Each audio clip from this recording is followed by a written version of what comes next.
be strong when it counts. Life is a highway, sometimes a roller coaster. Occasionally, it consists only of a never-ending low point from which there seems to be no escape anytime soon. Crises are unfortunately part of life. They are unavoidable, and no human being leads a life entirely without them. Serious health impairments, financial problems, or private and personal rough times are the major things that challenge us. The really difficult thing about these dark times is that, in the end, we have to face them alone. Even if we know that we have a family and a circle of friends behind us who support us and have our backs, all too often it's in the evening and at night that we are alone with our demons and have to make sure that they do not gain control over us. Mental strength is therefore indispensable if you don't want to let the bad times get you down. In today's video, we'll show you 3 ways to strengthen your resilience and better face the challenges of everyday life in the future.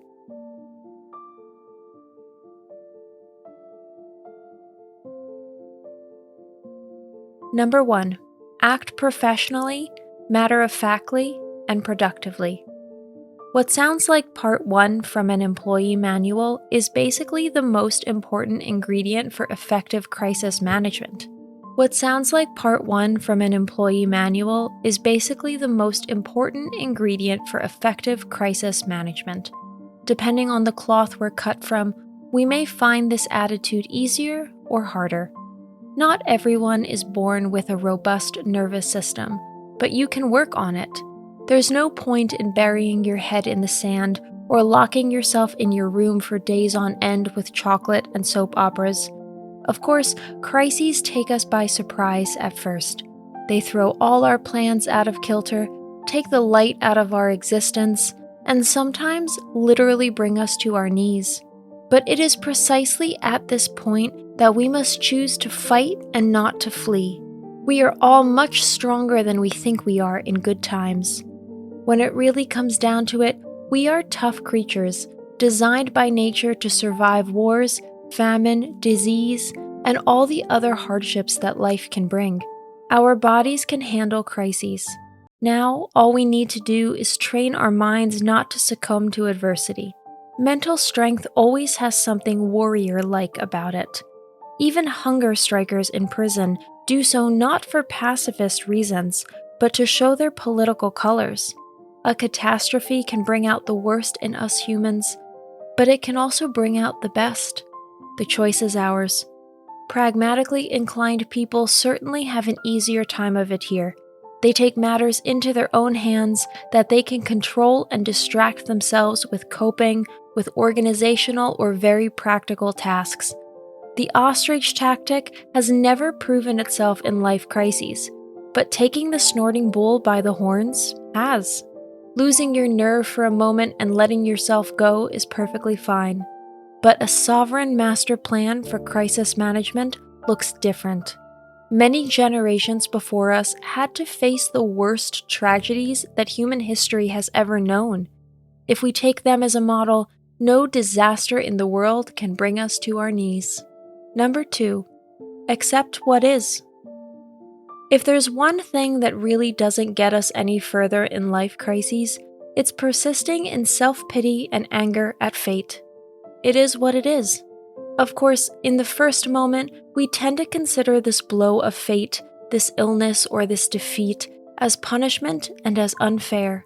We compare ourselves with others and think that only we are the disadvantaged and marked by life.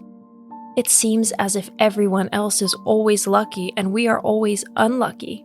This is not true, of course, but it is due to the perception of the moment. The sooner we manage to come to terms with the current unpleasant situation, the sooner we find ways and means to leave it behind us. An illness or a death in the family are heavy burdens that no one can put away so easily. However, treating them like a blind spot only delays the pain, which eventually makes us feel it with double and triple force. Grief in particular is an emotion that needs all the space and time it requires. Ignoring misfortune usually makes it bigger, not smaller. And some events require action. Letting tragedies and setbacks overwhelm us idly is no more a solution than denying the sad truth. If you can accept things as they are, you will find a way to deal with them more quickly, not avoid them. Number 3, keep your thoughts in check. Mental strength and resilience are all about the head. We can't and shouldn't control our emotions at all during tough times. They are the catalyst for everything that is going on inside of us right now. Essential for overcoming the crisis is our mindset. Our head is the control center of our thoughts and actions. We can use it wisely, for example, to devise a master plan or problem-solving strategy to maneuver us out of the current dilemma.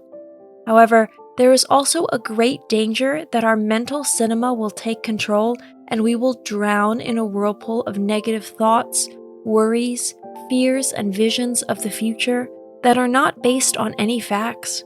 Of course, low points in our lives call up all our senses. Fear in particular is essential when it comes to our survival. But too much of it can paralyze us, blinkering us from gaining perspective so that we cannot see the silver lining on the horizon. We need hope and confidence. They are what keep us going even when we are down. Mental strength therefore means first and foremost control over our thinking. We have to manage to give negativity and doomsday moods as little room as possible in our minds.